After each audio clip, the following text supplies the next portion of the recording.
Iya. Kira-kira udah ada yang selesai belum ya makalnya? Kawan-kawan kita.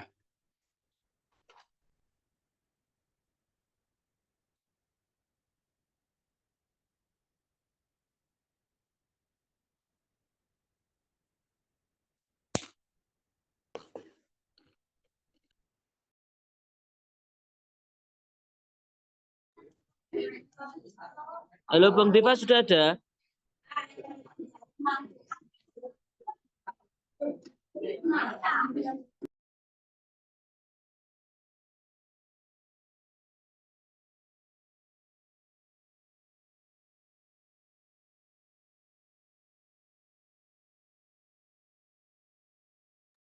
Untuk apa namanya, untuk perkuliahan bisa dimulai sekarang, ya Kak?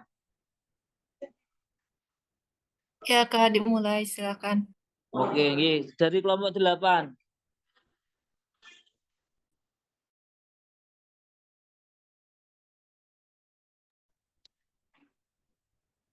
Oke, baik. Wabarakatuh.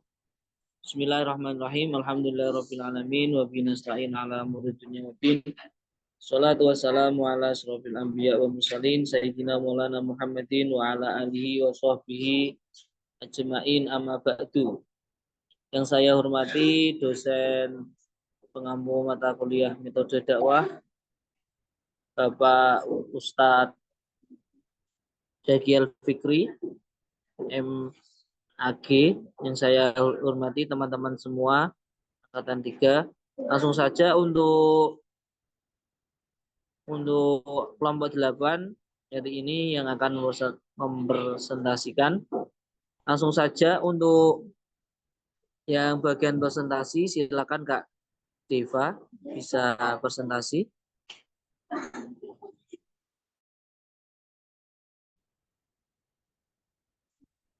Halo Kak Deva.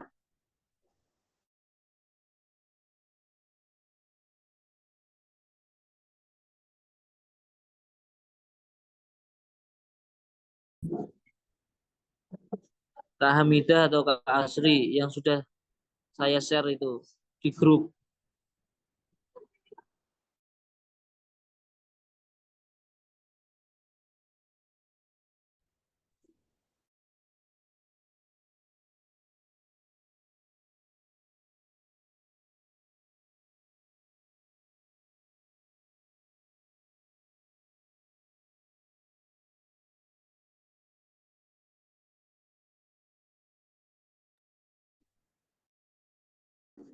Halo Kak Deva, silakan bisa presentasi.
Assalamualaikum warahmatullahi wabarakatuh.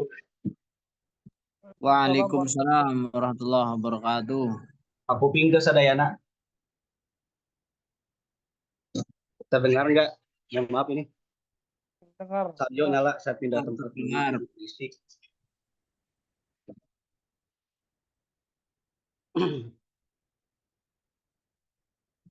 Assalamualaikum Ustadz. Izin langsung presentasi saja atau sudah dibuka? Langsung saja mulai. Karena ini sudah ada 2 makalah ini hari ini. Baik. Ini nggak bisa di ini ya Ustadz. Nggak bisa di zoom apa? Biar di layarnya bukan dipencet apanya ya? Yang jadi apa namanya? Biar terlihat full screen atau cukup gini aja ya? Nah, bismillah. Di atas dulu, punten, atau latar belakang langsung.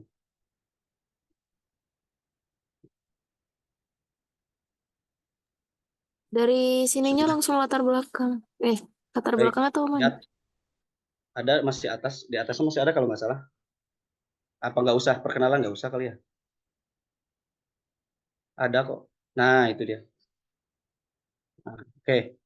Dakwah santun di media sosial oleh kelompok 8, yaitu Ustadz Lukmanul Hakim, Ustadzah Kaila Kiramin Nisa, dan saya sendiri, Deva Abdul Salam, dan Ustadzah Atik Fatikah. Bismillahirrahmanirrahim, lanjut.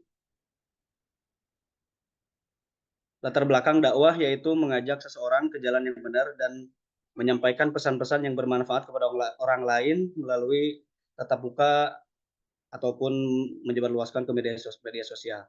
Perkembangannya dakwah tidak pernah lepas dari yang namanya perkembangan zaman karena majunya teknologi di era digital mengharapkan dakwah disebar secara mudah. Di era digital saat ini peran dakwah itu sangat penting. Dakwah tidak hanya dilakukan di tempat ibadah maupun di luar sana, tetapi bisa dilakukan di media sosial karena masyarakat sudah sibuk dengan aktivitasnya masing-masing sehingga mereka tidak dapat untuk menonton dakwah di televisi.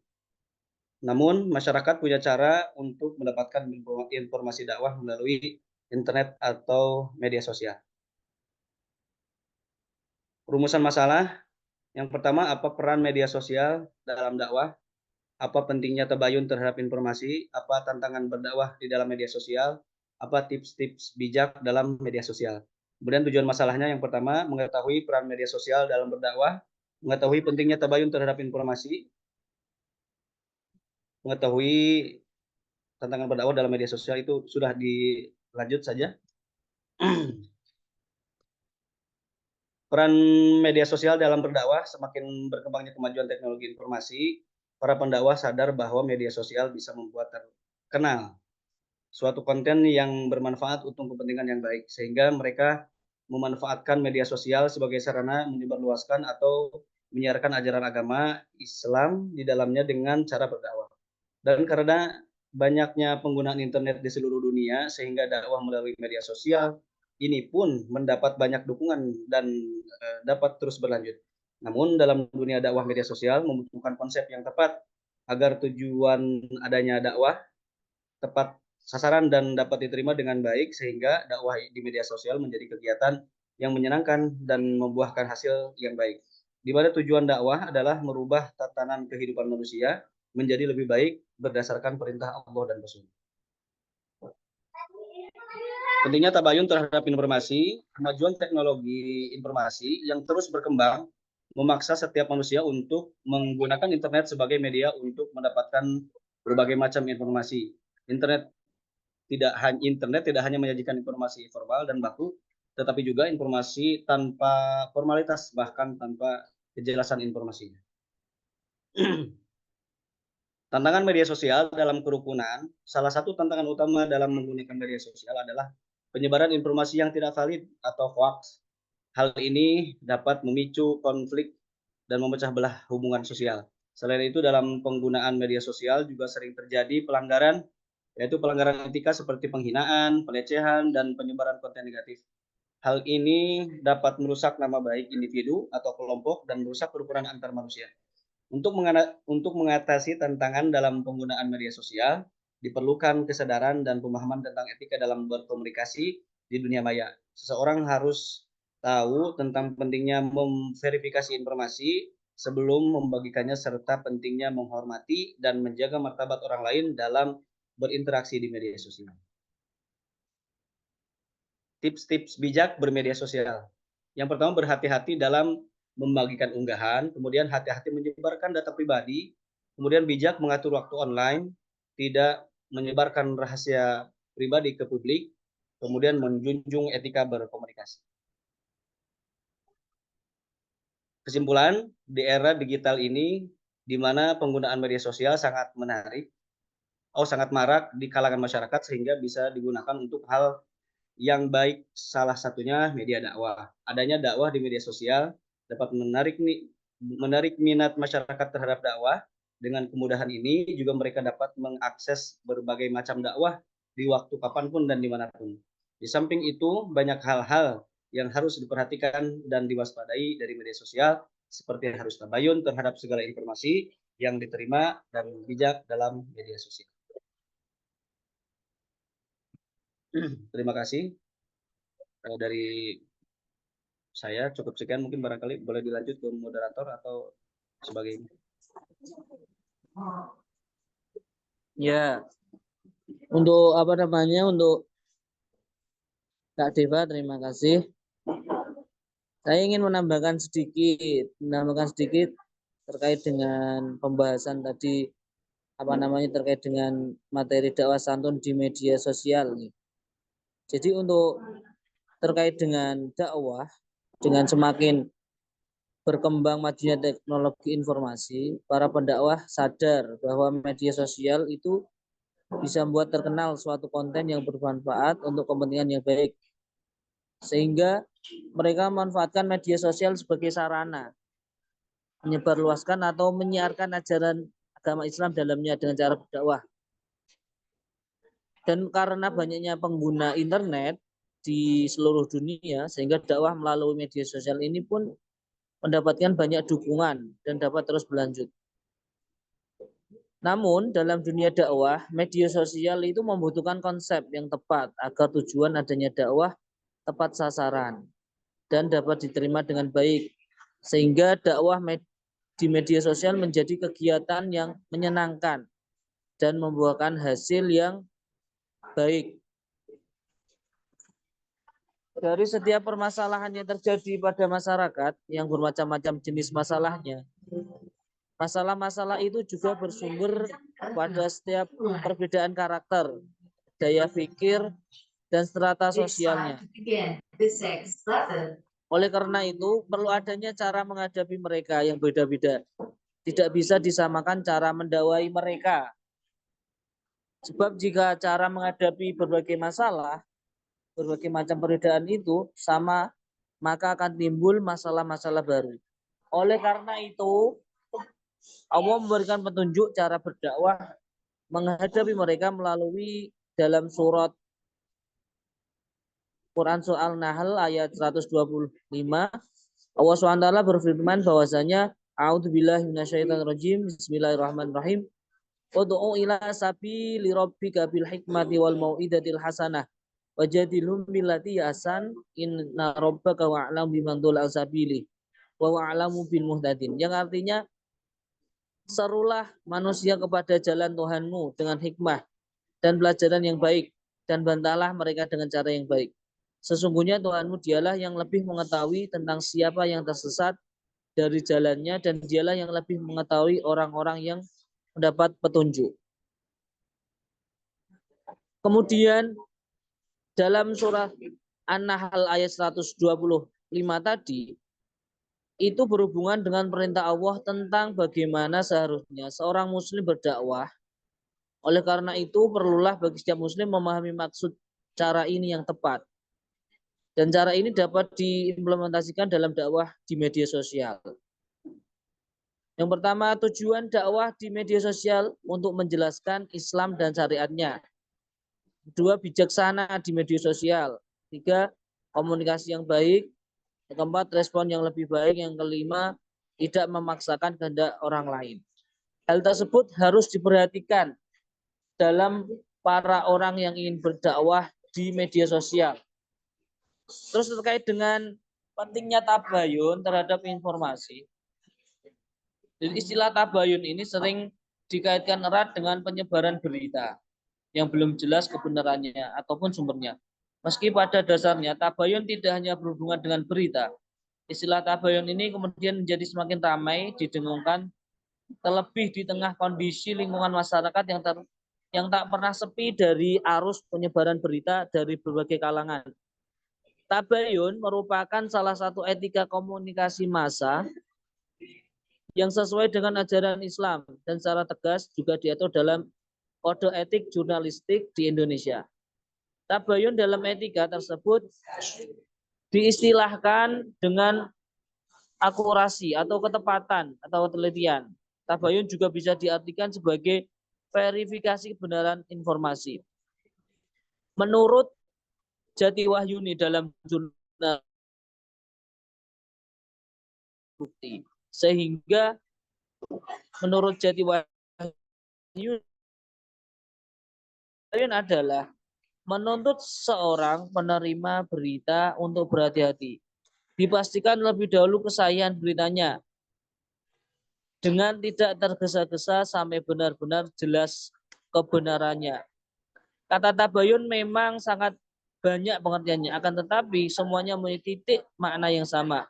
Pengertian tabayun lebih condong kepada pendapatnya Erwan Effendi, yakni menyelidiki, mencari tahu berita sampai tampak ataupun jelas kebenarannya. Apalagi di zaman sekarang ini banyak sekali berita-berita yang hoax. Ini sangat penting untuk kita bertabayun terlebih dahulu. Jangan asal share saja. Terkadang tidak mudah membedakan apakah suatu informasi yang terima melalui media sosial itu benar atau tidak. Karena itu seseorang perlu berhati-hati sebelum ia membagikan informasi yang diterima tersebut. Al-Quran memberikan pedoman agar setiap orang bersikap tabayun dalam menerima suatu berita atau informasi. Sikap tabayun ini dapat kita lihat di dalam Quran surah Al-Hujurat ayat 6. A'udzubillahi minasyaitonirrajim. Bismillahirrahmanirrahim. Ya ayyuhalladzina amanu in ja'akum fasiqun binaba'in fatabayyanu. Fatabayyanu an tusibu qauman bijahalatin fatusbihu ala ma fa'altum nadimin. Wahai orang-orang yang beriman, jika seseorang yang fasik datang padamu membawa suatu berita, maka telitilah kebenarannya agar kamu tidak mencelakakan suatu kaum karena kebodohan atau kecerobohan yang akhirnya kamu menyesali perbuatanmu itu. Terus terkait dengan tantangan media sosial dalam kerukunan, untuk mengatasi tantangan dalam penggunaan media sosial diperlukan kesadaran dan pemahaman tentang etika dalam berkomunikasi dunia maya. Seseorang harus tahu tentang pentingnya memverifikasi informasi sebelum membagikannya, serta pentingnya menghormati dan menjaga martabat orang lain dalam berinteraksi di media sosial. Adapun salah satu dalil tentang harusnya menjaga kerukunan antar manusia adalah Quran surah Al-Hujurat ayat 12. Bismillahirrahmanirrahim. Ya ayyuhalladzina amanu ijtanibu katsiran minadh-dhon. Inna ba'dadh-dhon ismu wa lamma tajassasu wa lamma yaktab ba'dukum ba'dhan. Ayuhibbu ahadukum ayyakula akhi maitan fakarihtumu wattaqullah innallaha tawwabur rahim. Yang artinya, hai orang-orang yang beriman, jauhilah kebanyakan dari prasangka. Sesungguhnya sebagian prasangka itu adalah dosa, dan janganlah kamu mencari kesalahan orang lain. Dan janganlah sebagian kamu menggunjing sebagian orang lain. Sukakah salah seorang di antara kamu memakan daging saudaranya yang sudah mati? Maka tentulah kamu merasa jijik padanya. Dan bertakwalah kepada Allah. Sesungguhnya Allah Maha penerima taubat, lagi Maha penyayang. Pada ayat ini, Allah melarang kaum muslimin dan muslimat mengolok-olok orang lain, mencelah diri, dan memanggil orang lain dengan gelar yang buruk. Dalam ayat berikut ini Allah melarang mereka dari buruk sangka, dari menggunjing, agar persaudaraan dan tali persahabatan yang erat antar sesama muslim tetap terpelihara.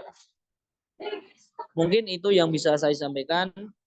Barangkali ada pertanyaan atau tambahan dari Kak Kaila, silakan. Kak Kaila bisa menambahi?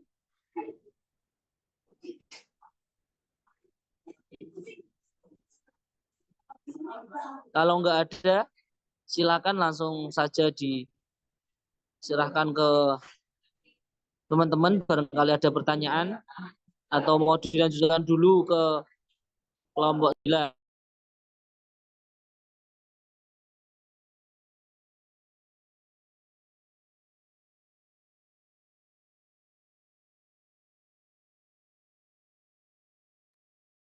Boleh dilanjut dulu tidak, Kak? Biar nanti pertanyaannya barengan aja. Oh iya, kalau gitu silakan dilanjut dulu ke kelompok 9. Silakan. Pada kelompok 8 yang telah memaparkan materinya, kami akan melanjutkan pemaparan materi selanjutnya dengan berjudul Keutamaan Dakwah Literasi. Anggotanya 2 orang, yaitu saya sendiri dan juga Kak Fitrin Siti Fatimah Zahra. Latar belakangnya dakwah literasi itu adalah karena dakwah literasi sebagai metode dalam berdakwah itu membantu memperbaiki kelemahan dakwah yang hanya dilakukan oleh lisan. Kalau dakwah bilisan yang mempunyai kekurangan pada jangkauan dan waktu dapat dipenuhi melalui dakwah bil kolam ya atau tulisan. Dakwah literasi memberikan peluang komunikan dalam suatu komunikasi dakwah, gagasan dan ide secara utuh lewat tulisan. Sehingga efek yang ditimbulkan dari suatu komunikasi dakwah akan bersesuaian dengan yang diharapkan. Hal inilah yang mendorong penulis untuk mengetahui lebih lanjut mengenai dakwah literasi. Materi yang akan dibahas ada 4 hal. Yang pertama, minat baca sebagai modal dakwah. Yang kedua, peran penting tradisi menulis dakwah. Yang ketiga, tokoh-tokoh muslim yang produktif menulis. Yang keempat, tips meningkatkan melek literasi. Nah, kita akan mengetahui dulu pengertian dakwah literasi. Dakwah literasi itu adalah, kita juga akan mengetahui dulu arti dari literasi itu apa. Nanti kalau teman-teman baca makalah mungkin bisa dibaca lebih lanjut. Akan tetapi singkatnya, kata dakwah itu secara bahasa berasal dari kata da'a yad'u da'watan. Artinya menyeru atau memanggil. Sedangkan menurut Ibnu Taimiyah adalah mengajak seseorang agar beriman kepada Allah dan kepada apa yang dibawa oleh para rasulnya. Dengan cara membenarkan apa yang mereka beritakan dan mengikuti apa yang mereka perintahkan. Nah, di sini juga National Institute for Literacy mendefinisikan literasi itu tidak hanya sebatas membaca dan menulis, akan tetapi kemampuan individu untuk membaca, menulis, berbicara, menghitung, dan memecahkan masalah pada tingkat keahlian yang diperlukan dalam pekerjaan, keluarga, dan masyarakat. Nah, dari pendapat ini, maka literasi itu bergantung pada keahlian yang dibutuhkan dalam masyarakat tertentu. Nah, karena minat baca dan tulis masyarakat Indonesia yang dibutuhkan pada saat ini, maka di sini akan dibahas lebih lanjut mengenai literasi dalam artian membaca dan menulis. Nah, jika disatukan dan mengajak seseorang agar beriman kepada Allah dan kepada apa yang dibawa oleh para rasulnya dengan keterampilan nyata dalam mengolah informasi, baca dan menulis. Jadi poin kita kali ini literasi dalam artian membaca dan menulis. Kita masuk ke pembahasan yang pertama, yaitu minat baca sebagai modal dakwah. Nah, ini kita sajikan juga bahwa kita mengetahui UNESCO menyebutkan juga bahwa Indonesia itu urutan kedua dari bawah soal literasi dunia. Artinya minat baca Indonesia itu sangat rendah. Minat baca masyarakat Indonesia sangat memprihatinkan. Hanya 0,001%. Artinya dari 1.000 orang Indonesia hanya 1 yang rajin membaca. Nah, fakta ini harusnya lebih memecut semangat membaca masyarakat Indonesia yang mayoritas penduduknya Islam. Karena wahyu yang pertama turun kepada Nabi itu adalah Al-Alaq ayat 1-5, yang artinya adalah, bacalah dengan menyebut Tuhanmu yang menciptakan, dia menciptakan manusia dari segumpal darah, bacalah Tuhanmu yang maha mulia yang mengajarkan manusia dengan pena, dia mengajarkan manusia apa yang tidak diketahuinya. Dalam tafsir Al-Misbah, perintah Iqra mencakup telaah terhadap alam raya, masyarakat, dan diri sendiri, serta bacaan tertulis baik kitab suci ataupun selainnya. Nah, sebagaimana Quran surat Al-Alaq ayat 1-5 itu turun sebagai wahyu pertama, maka perintah awal seseorang untuk lebih mengenal agamanya adalah dengan membaca dan menelaah. Rasul pun sebelum melaksanakan dakwah atau menyampaikan ayat-ayat Allah, itu berusaha terlebih dahulu agar bisa membaca atau melafalkan ayat yang diajarkan oleh Jibril alaihissalam sebagai modal dakwah selanjutnya. Karena seperti yang diketahui, Rasul pun tidak berbicara berdasarkan hawa nafsu. Ini perintah baca juga sangat penting ya, karena seorang pendakwah sebelum membaca atau sebelum melakukan persiapan lalu ia berdakwah, mungkin materi-materi yang disampaikan sumbernya itu belum jelas, maka harus dipastikan dulu. Tadi setelah disampaikan oleh kelompok 8 harus tabayun dulu, harus dipersiapkan dulu materinya dari mana. Maka diperlukan membaca minat baca sebagai modal dakwah. Kemudian ada juga ayat surah janganlah kamu mengikuti sesuatu yang tidak ketahui, karena pendengaran, penglihatan, dan hati nurani semua itu akan diminta pertanggungjawabannya. Ya, memiliki arti bahwa seorang pendakwah tidak boleh mengatakan sesuatu yang sebenarnya belum ia ketahui ilmunya. Perlu dilakukan telaah dan materi, dilakukan telaah materi dan sumber yang jelas. Kemudian pembahasan yang kedua itu peran penting tradisi menulis dalam dakwah. Kalau tadi peran penting minat baca, sekarang peran penting tradisi menulis. Ini berdasarkan Quran surah Al-Qalam ayat pertama yang artinya nulis dan apa yang mereka tuliskan. Pada kenyataannya tinta dan kolam atau pena itu sangat penting sekali perannya. Bisa dilihat dari zaman dahulu hingga sekarang telah banyak membuka banyak pintu-pintu ilmu pengetahuan. Tidaklah Allah menggunakan suatu benda untuk bersumpah, melainkan benda tersebut adalah benda yang agung. Karena dengan pena ilmu pengetahuan dicatat, kitab-kitab Allah didokumentasikan setelah semuanya dicatat, kitab suci Al-Quran yang mulanya hanya hafalan dan tercatat terserak-serak dalam berbagai catatan, barulah menjadi pegangan kaum muslimin yang dijadikan satu mushaf. Dari tersebarnya Al-Quran tumbuh ilmu-ilmu agama yang lain. Jadi penting sekali untuk kita juga menulis apa yang telah kita ketahui, yang sumbernya jelas. Ini juga merupakan salah satu metode dakwah bil qalam, yaitu dengan tulisan yang tidak terkait zaman dan juga waktu. Waktu dan tempat itu tidak berpengaruh ya. Kemudian ada materi selanjutnya akan disampaikan oleh rekan saya yaitu Kak Fitrin. Kepada Kak Fitrin kami persilakan. Materi selanjutnya adalah tokoh muslim yang produktif dalam menulis. Di sini ada 5 contoh para tokoh muslim. Yang pertama adalah Sayyid Qutb, beliau berasal dari Mesir. Dikabarkan beliau menghasilkan lebih dari 20 karya dan kitabnya tersebar luas, bukan cuma di negara Islam, tapi di negara-negara seperti Eropa, Amerika, dan lain sebagainya. Yang kedua adalah Jalaluddin Rumi. Maulana Jalaluddin Rumi ini yang masyhur di kalangan kita adalah syair dan kata-kata mutiaranya. Selain itu juga beliau menghasilkan 6 kitab yang berisi 25.000 bait syair. Yang ketiga ada Ibnu Jarir At-Tabari. Beliau dikabarkan menulis 40 halaman setiap hari selama 40 tahun. Lalu yang keempat ada Profesor Dr. Hamka, yaitu beliau sendiri adalah orang Indonesia, dalam jarak waktu yang kurang lebih 57 tahun melahirkan atau membuat 84 judul buku. Yang terakhir ada Ibnu Al-Zawji. Beliau meninggalkan sejumlah besar karyanya yang mencapai lebih dari 400 karya lebih. Lalu selanjutnya adalah tips-tips untuk meningkatkan melek literasi. Sebelum membahas mengenai tips meningkatkan melek literasi, perlu diuraikan di antara sebab-sebab minimnya tingkat literasi di masyarakat. Menurut Rusli, 5 dari beberapa faktornya adalah: yang pertama, kurangnya minat membaca; yang kedua, sarana dan prasarana yang kurang memadai; yang ketiga, kurangnya peran keluarga dan ekonomi; yang keempat, adanya pengaruh teknologi seperti gadget dan lain sebagainya. Yang terakhir adalah kualitas pendidikan yang rendah. Dengan ini bisa disimpulkan upaya untuk meningkatkan melek literasi, di antaranya yang pertama berada dalam komunitas yang melek literasi.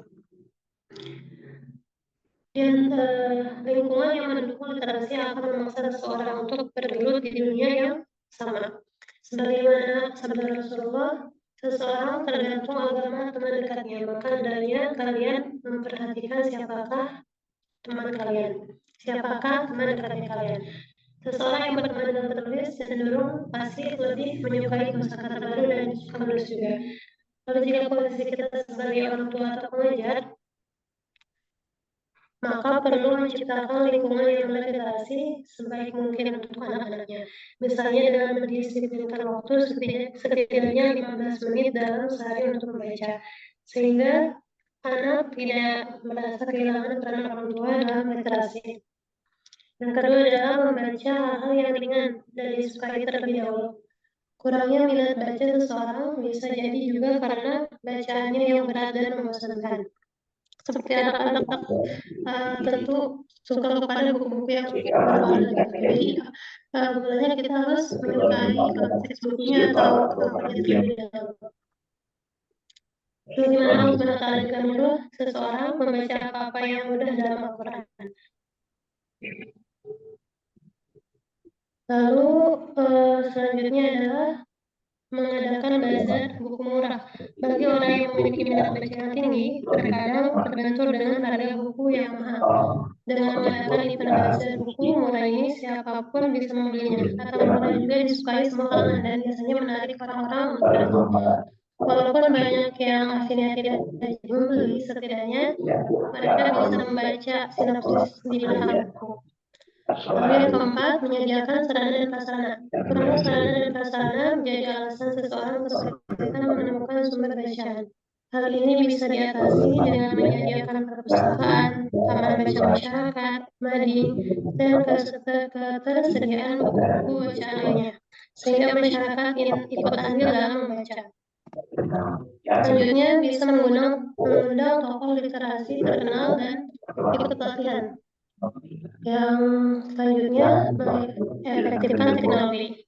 Tentu teknologi adalah pisau bermata dua pada zaman ini. Penggunaan gadget yang tidak efektif bukannya menjauh literasi, justru menurunkan tingkat literasi. Namun jika kita menggunakannya dengan optimal, pasti bisa mendapatkan hasil yang maksimal juga.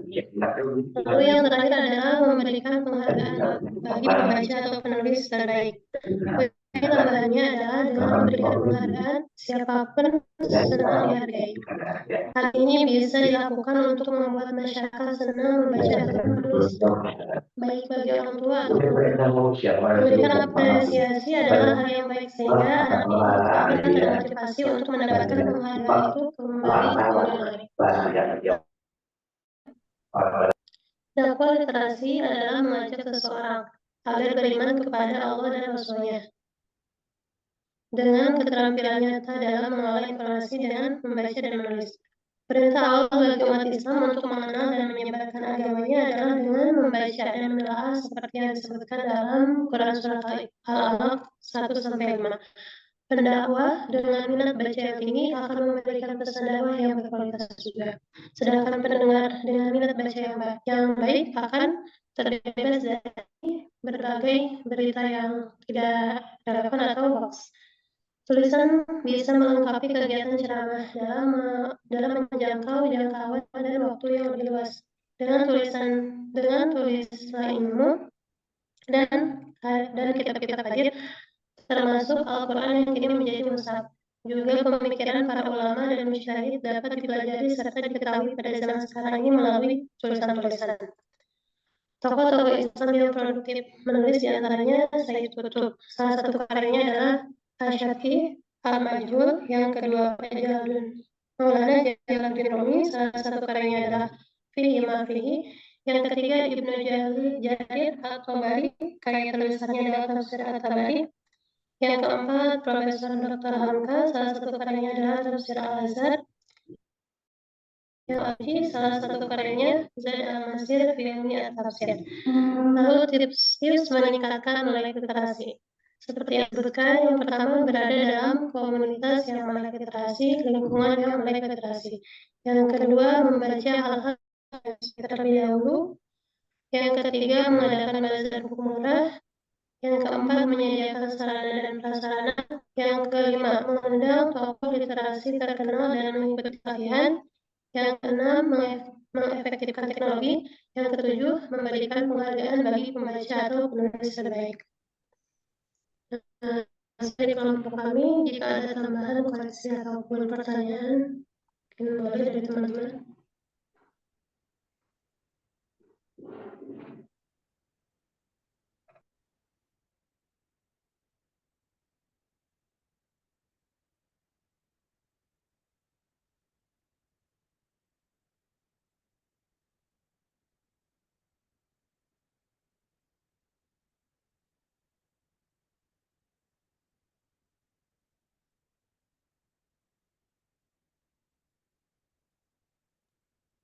Silakan kepada teman-teman yang ingin menambahkan atau bertanya tentang makalah dari kelompok 8 dan 9.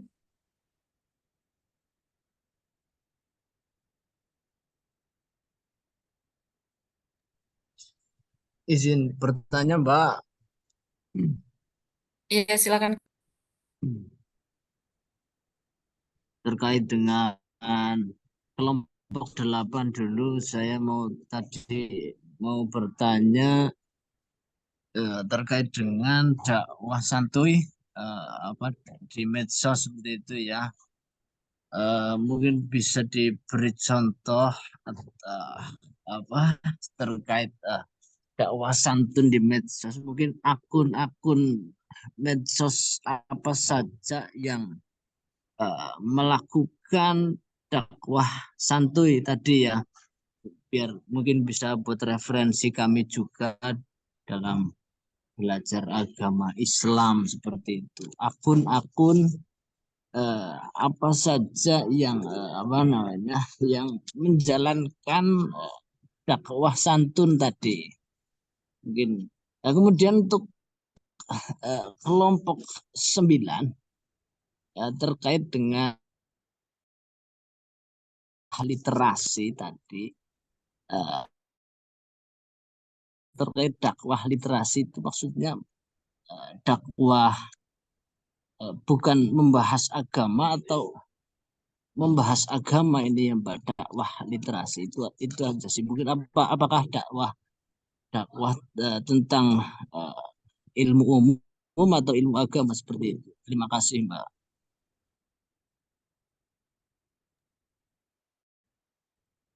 Baik, izin bertanya juga, Kak. Ya, silakan, Kak. Terkait kelompok 8 tadi ya, kita berdakwah lewat media sosial gitu. Nah, seumpama kita menjumpai bahwasannya ada salah seorang memposting video ya. Kemudian dia bercerita bahwa padahal yang dia sampaikan itu adalah suatu kebenaran ya. Tapi kemudian ternyata ada yang menyanggah, bahkan ada yang mengkritik dan juga pastinya bahkan ada yang menghujat gitu. Dan dalam hal ini orang yang memposting ini dirinya emang dalam artian dia hanya ikut-ikutan saja. Jadi dia tidak bisa membalas atau menyanggah ataupun menanggapi dengan ilmu yang dia ketahui karena kurangnya pengetahuannya dia. Karena dia modal hanya ikut-ikutan saja. Kita menanggapi kejadian seperti ini, kita apakah tetap mensupport atau gimana lah, bagaimana ketika dia bercerita atau kita solusi ke kita begitu. Terima kasih, Kak.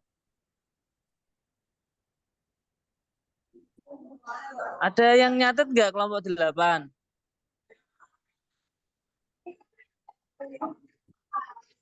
Kak Diva, nyatet nggak? Saya nggak terlalu dengar tadi. Pertanyaannya apa, Kak?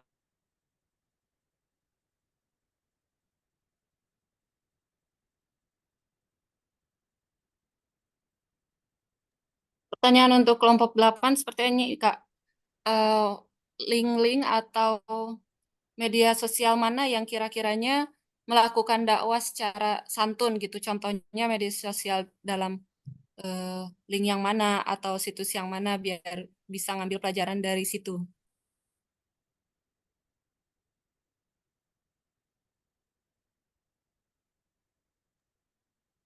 Ya, terus untuk pertanyaan yang kedua, saya tadi catat sedikit, mungkin intinya bagaimana menanggapi orang yang curhat atau yang curhat di media sosial, apakah harus ditanggapi, kurang lebih begitu.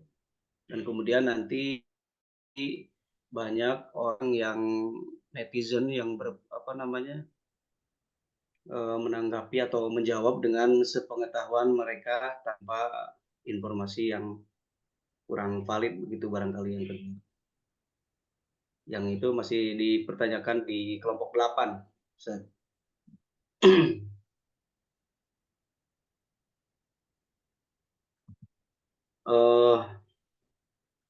Mungkin saya akan langsung saja menjawab ya, yang karena yang memang yang saya catat yang pertanyaan yang barusan, yaitu untuk pertanyaan kelompok 8, kelompok saya sendiri, bagaimana menanggapi orang yang curhat di media sosial, apakah harus ditanggapi lah, kurang lebih intinya mungkin seperti itu. Jawaban dari saya adalah menanggapi orang yang curhat di media sosial itu keputusan yang perlu dipertimbangkan dan dengan hati-hati. Itu maksudnya tergantung pada konteks dan hubungan Anda dengan orang tersebut gitu. Kemudian tentu kita harus mengenali hubungan Anda dengan orang tersebut. Jika Anda memiliki hubungan dekat dengan orang tersebut, menanggapi curhatan mereka di media sosial pun ya kita tanda peduli saja gitu. Dan namun jika Anda tidak begitu dekat gitu ya, mungkin kita lebih baik berhati-hati agar tidak terkesan terlalu ikut campur gitu. Yang kedua, perhatikan juga isi curhatannya, ini wajib gitu ya, maksudnya diperhatikan juga isi curhatannya gitu. Kalau curhatannya ada dakwahnya buat kita, ada ada ibrohnya buat kita, ya itu jika curhat tersebut nampak serius, ya misalkan seperti menyangkut masalah kesehatan mental atau krisis pribadi gitu, memberikan dukungan moral dengan kata-kata yang menenangkan bisa sangat membantu. Itu kan banyak orang yang di luar sana itu mereka curhat ke pribadi itu nggak mau, tetapi curhat di media sosial lebih terbantu katanya. Ketiga, itu penting dipertimbangkan platformnya gitu ya. Misal curhat di media sosial bisa dilihat banyak orang kan, kemudian menanggapi di kolom komentar mungkin bukan pilihan terbaik jika masalahnya sensitif gitu. Dan kalau misalkan untuk di semua orang baca gitu media sosial kan siapa aja baca gitu. Makanya pertimbangkan dulu untuk menghubungi mereka secara pribadi melalui pesan langsung atau telepon untuk memberikan dukungan. Mungkin itu aja jawaban dari saya terkait pertanyaan ke nomor 8 tadi yang dipertanyakan oleh Ustaz Muhammad kalau salah.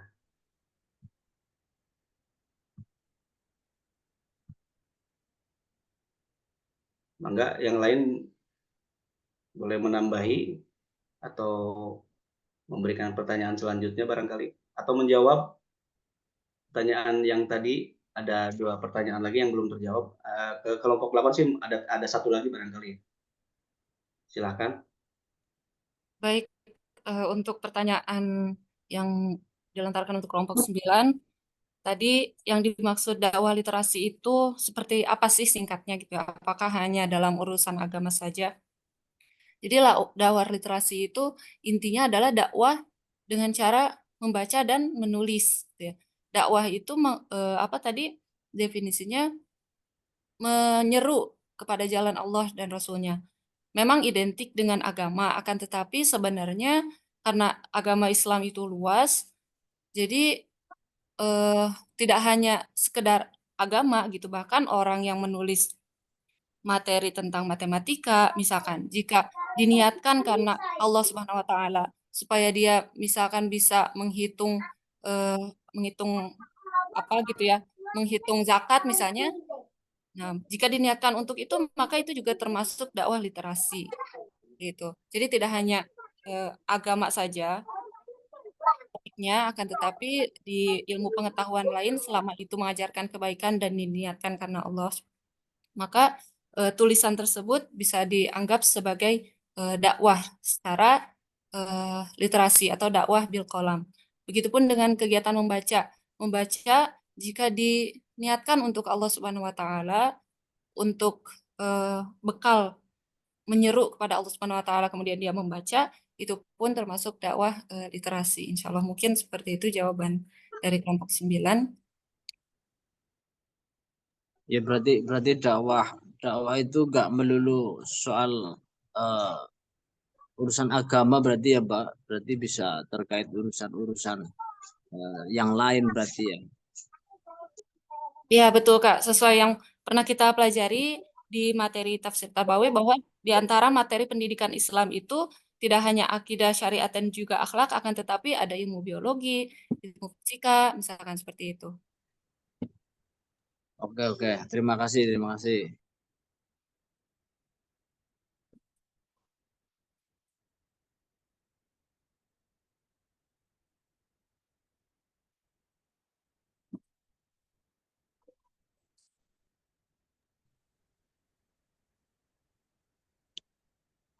Nah, tadi boleh menanggapi Kakak dari jawaban tadi yang saya tanyakan. Tadi kan saya sampaikan bahwa pertanyaan yang saya sampaikan tadi itu adalah ketika dia memposting sesuatu yang hak ya, dalam arti sesuatu yang benar.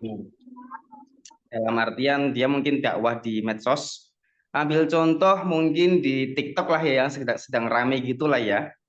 Dia tuh posting ya, karena mungkin dia masih excited atau tertarik sekali dan semangat memposting-posting mungkin bab agama gitu ya, bab agama. Dalam hal ini kita ambil contoh mungkin ambil contoh akidah gitu ya, contoh ya akidah aswaja gitu ya, bahwa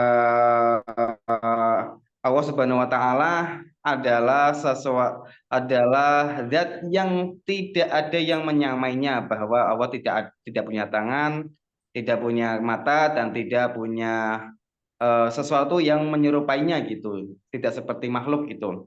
Kemudian yang komentarnya ini ya, netizennya itu menyangkal bahwa ya Allah ada di atas, Allah punya tangan, contohnya gitu.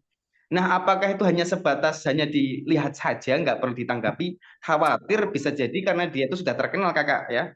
Kita ambil contoh, dia sudah banyak yang kenal dan video itu banyak ditonton karena mungkin banyak yang menyukai dari postingan orang itu gitu. Apakah kita hanya cukup diam, tidak membalas, atau apa namanya menanggapi? Karena kan itu khawatir nanti terjadi bagi orang yang awam ya, jadi kebingungan. Lah jadi yang betul yang mana? Allah itu punya atau enggak, berada di atas atau enggak itu? Ya harus dijawab Ustadz Yusron, harus dijawab karena apa namanya yang komentar-komentar seperti itu kan menyesatkan seperti itu loh maksudnya. Ya harus dijelas. Kalau memang akun-akun besar seperti itu, apalagi centang biru gitu ya, saya kira harus dijawab biar tidak menyesatkan masyarakat pada umumnya. Saya kira seperti itu.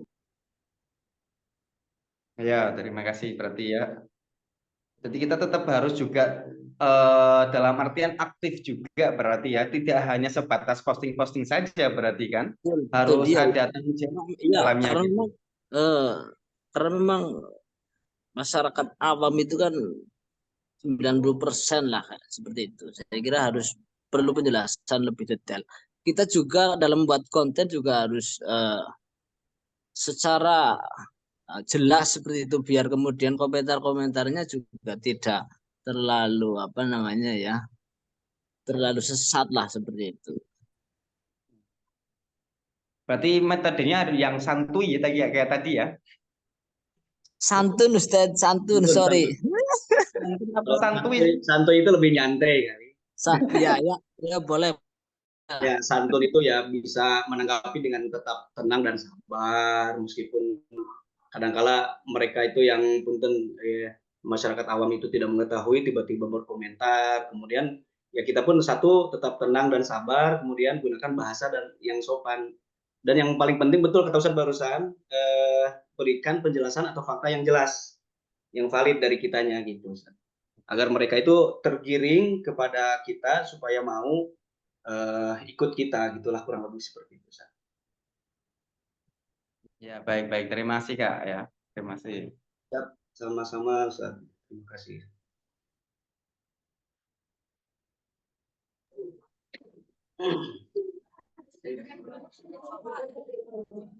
Izin menjawab pertanyaan tadi terkait dengan contoh dakwah santun di media sosial sama link-link mana yang menyampaikan dakwah secara santun.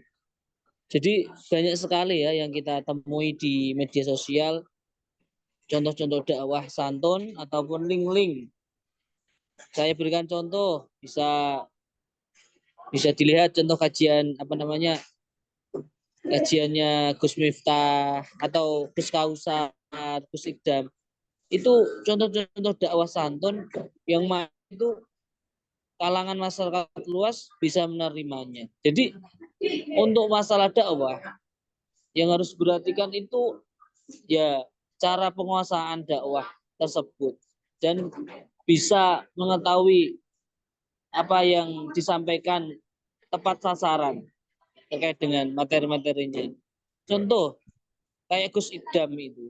Gus Ikdam kan semua kalangan baik orang Islam, non itu bisa menerima karena cara menyampaikan dengan santai, dengan santun dan juga tidak membosankan.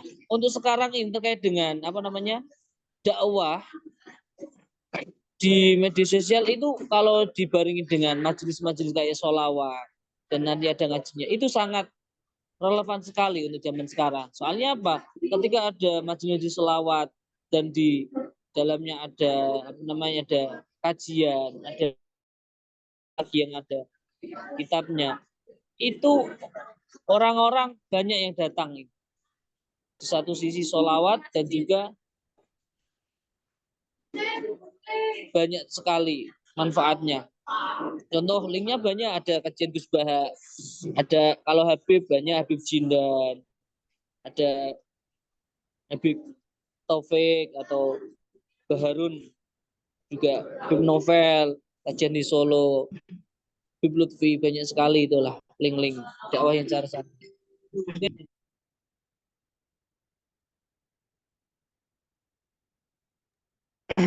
Nah, saya mau menanggapi Kak, yang barusan Kak. Baik Ustadz, silakan.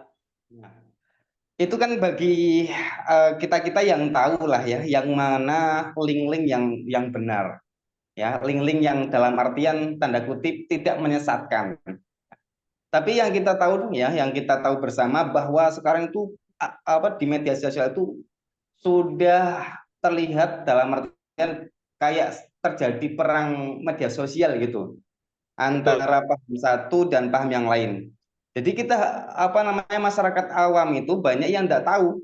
Nah, saya juga punya teman nih, dia mungkin karena kurang tahu atau kurang informasi, dia tuh posting paham-paham yang karena dia mungkin ngefans lah ya dari tutur katanya, terus dari bahasanya itu menarik gitu. Jadi akhirnya dia sempat posting. Yang mana ternyata yang diposting itu adalah paham di luar jamaah dari entah Wahabi ataupun Syiah ya, kita ambil contoh Wahabi lah gitu. Dan yang disampaikan pun juga pastinya untuk yang problemnya tuh juga menyinggung tentang akidah gitu. Kalau sama di luar akidah sih nggak masalah ya. Cuma yang dia posting itu berkaitan tentang akidah, yang mana kita itu bertentangan dengan Ahlussunnah wal Jamaah. Nah, pertanyaan sekarang gimana? Menyampaikan ke masyarakat ataupun mengetahui lah ya, mengidentifikasi, memberitahukan ke masyarakat bahwa mana-mana nih yang pas ataupun yang betul ya, ulama-ulama yang di medsos gitu ya, yang bisa jadi referensi gitu. Karena biar tidak salah ambil, salah tontonan gitu. Karena saking banyaknya perang media sosial itu dari paham-paham Wahabi, terus Syiah dan macam-macam itu kan lewat media sosial juga. Jadi bagaimana cara itu tadi mengontrol dan mengetahui mana yang benar, mana yang kurang benar itu atau salah gitu, Kakak. Terima kasih, Kakak. Ya berarti kan itu terkait dengan definisi santun tadi loh, Mas Ustadz Yusron.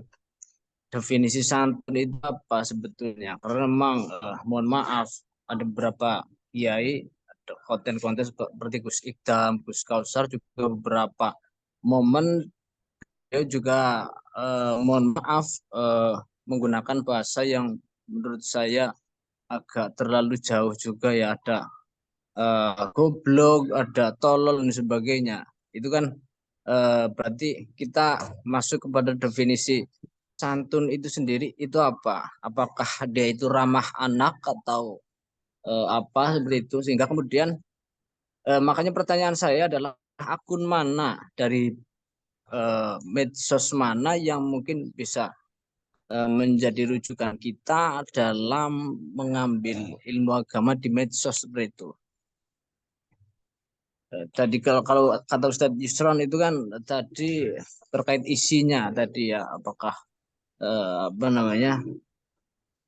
terkait akidah dan sebagainya itu seperti itu. Mungkin akun-akun mana yang bisa dikatakan untuk semua kalangan lah, kalau memang definisi dari dakwah santun itu sendiri adalah untuk ramah anak atau apalah terserah seperti itu. Baik Ustadz, mungkin Afwan saya izin menambahkan sedikit. Mungkin kalau untuk bagi kita ya kalangan asatidzah bahwa menggunakan media sosial itu adalah sebagian dari dakwah. Jadi bisa diterapkan di media-media dakwah kita yang bisa kita lampaui gitu. Misal menggunakan misalkan di ceramah agama, yaitu menggunakan forum-forum keagamaan, misalkan seperti khutbah Jumat gitu ya, intisarinya, tapi tidak kemana-mana gitu. Tapi kita menerangkan bahwa ini loh ada gozul fikir dan sebagainya gitu. Mungkin harus bijak dalam media sosial, bisa dijadikan judul di khutbah Jumat. Kemudian apalagi di pengajian ya, pengajian ibu-ibu, pengajian bapak-bapak itu bisa dimasukkan di situ gitu. Diarahkan oleh kita bahwa mungkin lebih simpelnya gini, kalau ke jemaah itu ayo kita cari kajian tentang Islam itu yang uguh gitu ya, jalurnya, sanad keilmuannya kita contohkan seperti ini, itu pun insya Allah bisa membantu. Kemudian ceramah agama untuk menyampaikan pentingnya etika dalam berinteraksi di media sosial sesuai dengan ajaran agama kita gitu. Kemudian ya tentu dengan di zaman sekarang kan kita nyambung dengan pelibatan perusahaan atau teknologi gitu. Misalkan platform media sosial sendiri itu kan memiliki tanggung jawab untuk menciptakan keamanan dan sehat gitu. Nah, mereka bisa mengembangkan algoritma yang mencegah penyebaran hoax gitu ya. Jadi kita mungkin bisa ada komunikasi juga dengan dengan pelibatan perusahaan teknologi, misalkan kayak Facebook, Instagram dan sebagainya, untuk agar kalau misalkan ini teridentifikasi sesat dan menyesatkan, itu boleh langsung diblokir. Kan memang sudah berjalan kayaknya ini ya, beberapa tahun ini kita juga sedikit-sedikit menyimak lah. Kemudian mungkin yang terakhir, diadakan komunitas online dan kelompok diskusi gitu. Apa fungsinya? Yang pertama, membentuk komunikasi online yang mendukung literasi. Maksudnya literasi di sini kan antara digital gitu ya, antara kita menyampaikan dakwah dan saling berbagi informasi tentang bagaimana maksudnya menggunakan media sosial secara bijak gitu. Ini bisa merupakan itulah kalau di masyarakat luas kan bisa di Facebook gitu ya, atau bahkan sesi diskusi online melalui Zoom seperti ini gitu. Mungkin dari saya seperti itu, mudah-mudahan kurang puas. Assalamualaikum, izin menambahkan.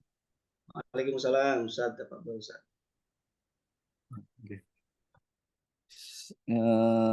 Media sosial itu penelitian dari kemarin Najwa Shihab itu semua yang menyerang kelompok kita kalangan umat Islam itu terindikasi pakai buzzer gitu. Jadi mereka itu pakai sistematis. Jadi mereka itu pakai buzzer. Jadi konten-konten mereka itu emang sudah strategi, sudah direncanakan. Nah, harusnya kita itu membuat suatu persatuan buzzer juga sama untuk menyangkal mereka. Bagaimana Kak? Gitu. Sekian, terima kasih. Bukankah media sosial itu asalnya dari luar negeri, Ustaz? Apakah kok bisa dikendalikan dari Indonesia, itu gimana maksudnya?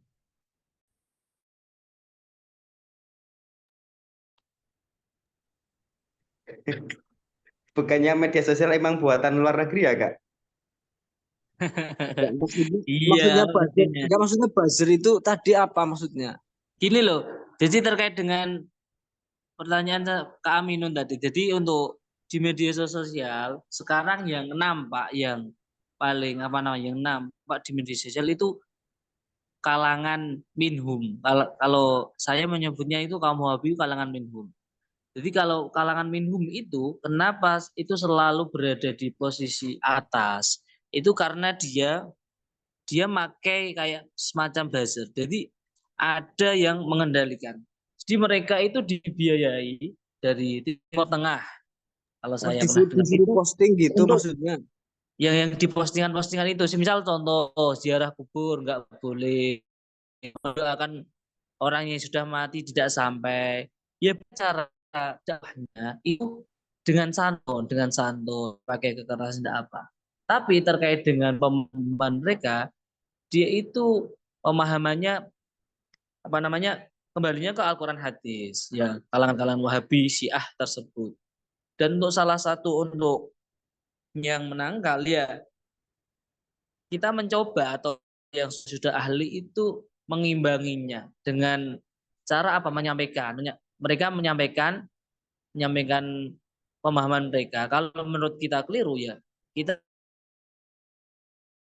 contoh akan orang yang sudah mati ataupun yang tahlilan itu 7 hari tidak ada. Sebenarnya itu ada di dalam kitab Hujjah Ahlussunnah wal Jamaah, bahwasanya mendoakan orang yang meninggal itu sampai pahalanya. Kita ya dibalaskan kita sedekah pada keluarga kita yang meninggal itu sampai, kalau dalam tersebut. Ya, salah satunya tadi dengan ulama-ulama yang punya kapasitas, atau kita lah yang punya kredibel tinggi dengan pemahaman itu, kita bisa menyimpangi. Banyak sekali itu. Untuk kita sendiri, contoh kayak Hala, Rigza, dan lain tersebut. Itu mereka ada pengendalinya. Karena dia itu ada itu aja dia main di media sosial biar orang sekarang zaman udah enggak akan mudah tahu.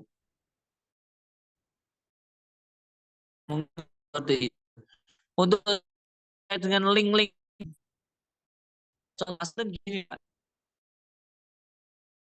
tantangan siapa, entah Gus Baha atau apa. Emang untuk masalah orang awam itu kan, untuk terkait dengan link-link mana yang benar, itu kan juga perlu belajar juga memahami ini yang benar, ini yang tidak. Itu kalau kita menyampaikan ke semua orang, tidak mungkin langsung bisa. Soalnya ya beda-beda terkait dengan pemahaman. Khususnya orang-orang yang awam itu terkait dengan link-link mana yang benar. Baik Kak, izin menambahkan. menanggapi mungkin. Ya, silakan. Jadi kita kalau tahu pernah dengar nggak kata-kata gayeng ya? Gayeng pernah dengar nggak kakak semuanya nih di sini? Ya, gayeng, santri gayeng.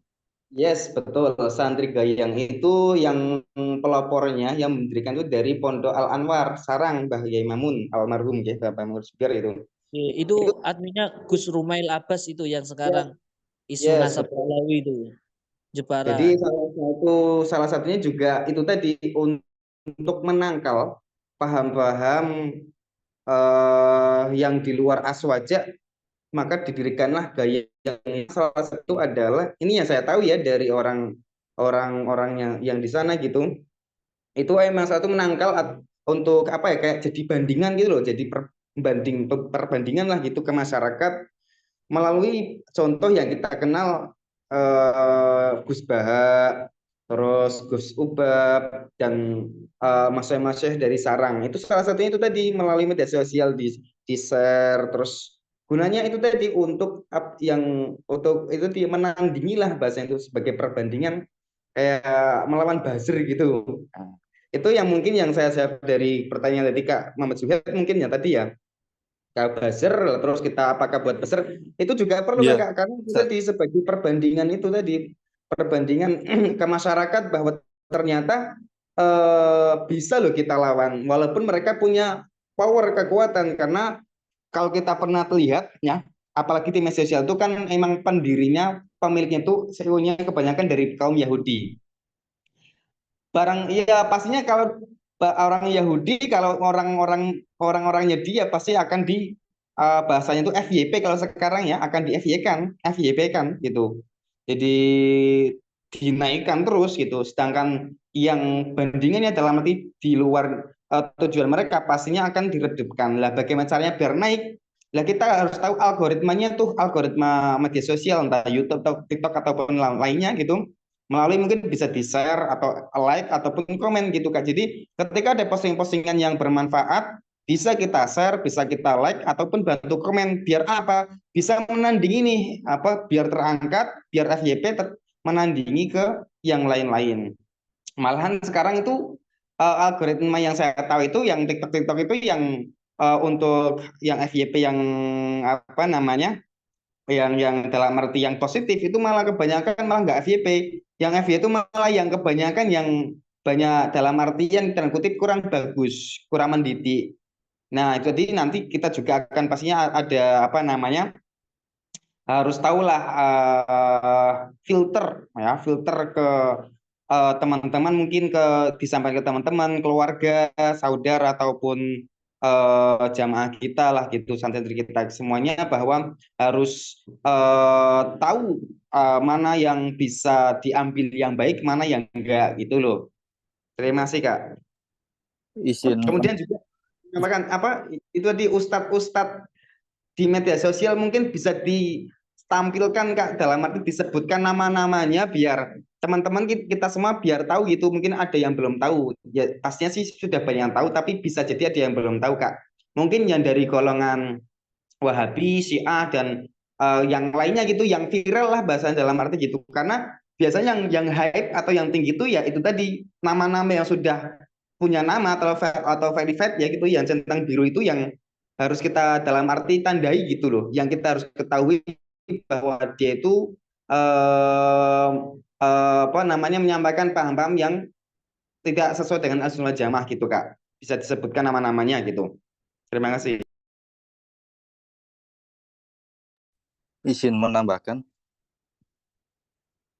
Menurut saya itu buzzer itu dia itu ternak akun. Jadi setiap satu orang itu kadang megang 1.000 akun, 5.000 akun. Jadi terus pakai tanggal apa feednya sama semua, komennya sama semua. Jadi bisa feed, jadi bisa viral kayak gitu. Jadi mereka itu pakai ternak akun.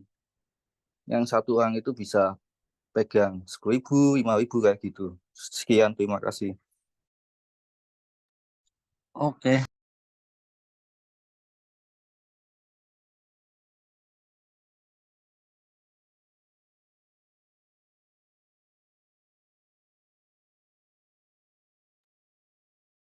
Baik, dari kelompok 8 mungkin insya Allah sudah selesai. Dan kelompok 9 barangkali silakan.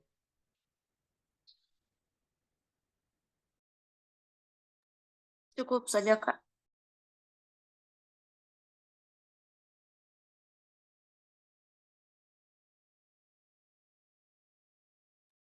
Baik, karena sudah hampir jam 12, mungkin Ustadznya juga berhalangan untuk hadir.